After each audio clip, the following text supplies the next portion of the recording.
क्या आपको कभी ऐसा महसूस हुआ है कि जीवन की कुछ गहरी सच्चाइयां आपको तभी समझ आती हैं जब आपने अपने जीवन का बड़ा हिस्सा जी लिया हो? जब हम जवानी में होते हैं तो हम अक्सर गलत फैसले कर लेते हैं, उन रास्तों पर चल पड़ते हैं जो हमें भटका सकते हैं। और फिर जब हम 40 की उम्र के बाद उन रास्तों के परिणामों का सामना करते हैं तो हमें समझ आता है कि हमने कहां गलती की। आज हम आपको एक ऐसे रहस्य से रूबरू कराने जा रहे हैं जो 40 की उम्र के बाद सामने आता है। यह कहानी केवल एक उम्र का अनुभव नहीं है, बल्कि वह सत्य है जिसे अगर समय रहते समझ लिया जाए तो जीवन पूरी तरह से बदल सकता है। पहले 40 साल किसी भी व्यक्ति के लिए सीखने का समय होता है। हम अपने करियर की शुरुआत करते हैं, रिश्ते बनाते हैं और जीवन के उतार चढ़ाव का सामना करते हैं। यह वह समय है जब हम अपनी महत्वाकांक्षाओं के पीछे भागते हैं और जिंदगी की छोटी छोटी खुशियों को नजरअंदाज कर देते हैं। रमेश एक साधारण व्यक्ति था जिसने अपने 20 और 30 के दशक को काम में डूबकर बिता दिया। उसका मानना था कि जितना अधिक वह काम करेगा उतनी ही जल्दी वह जीवन में सफल होगा। लेकिन एक दिन जब वह 40 के करीब पहुंचा, उसे महसूस हुआ कि उसकी सारी मेहनत के बावजूद वह जीवन में कहीं खो गया है। रमेश के साथ ऐसा क्या हुआ जो उसे इतनी गहराई से सोचने पर मजबूर कर गया? क्या था वह कारण जिसने उसे अचानक जीवन के अर्थ को फिर से खोजने पर मजबूर कर दिया? एक दिन रमेश ऑफिस से घर लौट रहा था। उसकी आंखें थकी हुई थीं और उसके चेहरे पर तनाव की लकीरें साफ दिख रही थीं। घर पहुंचते ही उसने टीवी चालू किया और सोफे पर धंस गया। तभी उसकी नजर एक पुराने दोस्त की फेसबुक पोस्ट पर पड़ी। दोस्त मनीष, जो कभी रमेश के साथ ही कॉलेज में था, अब एक खुशहाल और संतुलित जीवन जी रहा था।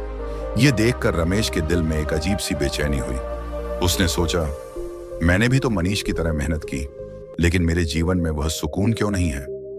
वह सोचने लगा कि क्या उसने अपनी जिंदगी के सबसे कीमती सालों को काम में बर्बाद कर दिया। यह सवाल रमेश के मन में घर कर गया। वह जानना चाहता था कि मनीष ने ऐसा क्या किया जो उसे इतना खुश और संतुष्ट बना रहा। रमेश ने मनीष से संपर्क किया और मिलने का समय तय किया। जब वह मनीष से मिला तो उसने देखा कि मनीष के चेहरे पर एक अलग सी शांति थी। दोनों ने कॉफी के कप के साथ बातें शुरू की। मनीष ने रमेश से पूछा, तुम्हें क्या लगता है खुशी का असली मतलब क्या है? रमेश ने सोचा और जवाब दिया, शायद पैसे कमाना, सफलता पाना।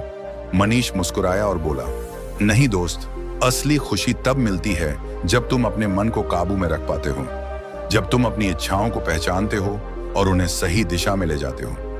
रमेश थोड़ा असमंजस में था। क्या तुम ब्रह्मचर्य की बात कर रहे हो? रमेश ने पूछा। मनीष ने गहरी सांस ली और कहा, हाँ, ब्रह्मचर्य केवल शारीरिक संयम नहीं है, यह मानसिक और भावनात्मक संतुलन भी है।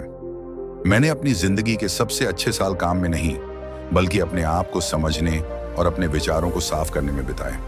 रमेश को अब समझ आने लगा था कि क्यों मनीष की जिंदगी इतनी संतुलित और खुशहाल लग रही थी।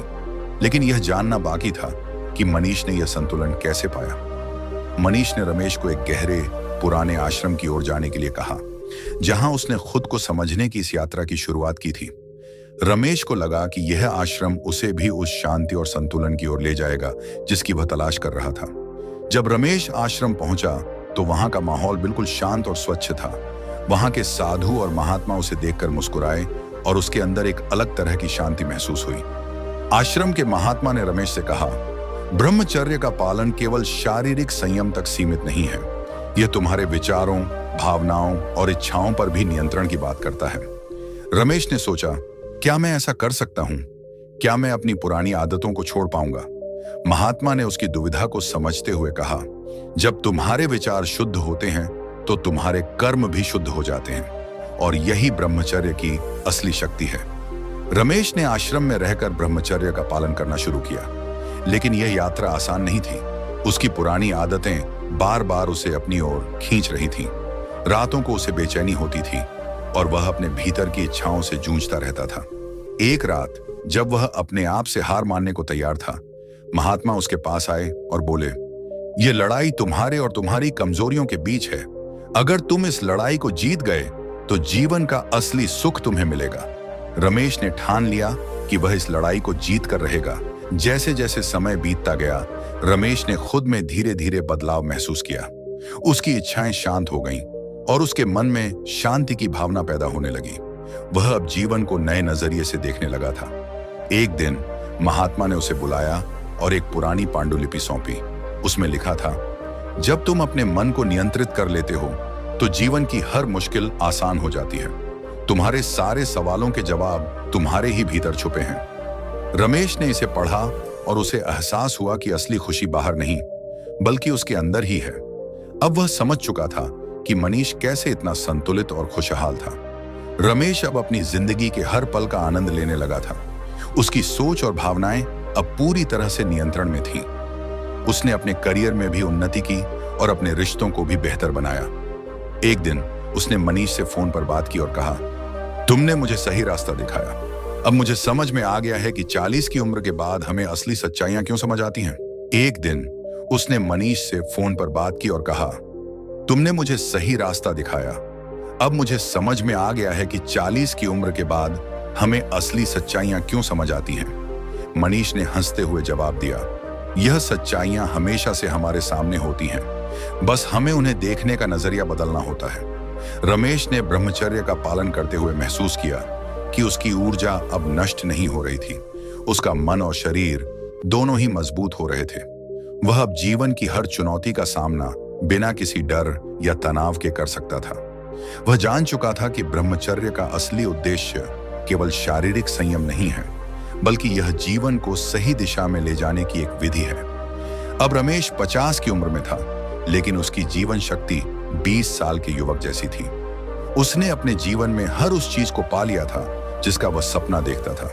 उसने सीखा था कि असली खुशी और संतोष केवल तब मिलता है जब हम अपने मन और शरीर दोनों पर नियंत्रण पा लेते हैं। यह कहानी सिर्फ रमेश की नहीं है, यह हम सबकी कहानी है।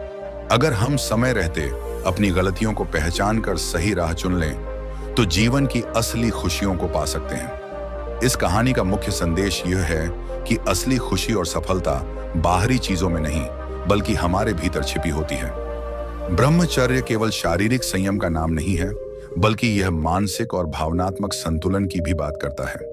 जब हम अपने मन, विचारों और इच्छाओं को सही दिशा में नियंत्रित करना सीखते हैं, तभी हम जीवन में शांति और स्थिरता प्राप्त कर सकते हैं। रमेश ने यह महसूस किया कि जीवन की असली सच्चाइयां 40 की उम्र के बाद ही तब सामने आती हैं जब हम अपने भीतर के संघर्षों को जीतने के लिए तैयार हो जाते हैं। अगर हम भी अपनी इच्छाओं पर काबू पा लें, संयम और अनुशासन को अपने जीवन का हिस्सा बना लें, तो कोई भी चुनौती इतनी बड़ी नहीं होगी कि हम उसे पार न कर सकें। अगर आपको यह कहानी पसंद आई और इससे प्रेरणा मिली है, तो कृपया हमारे चैनल वर्मा जी बुंडी को लाइक और सब्सक्राइब करें।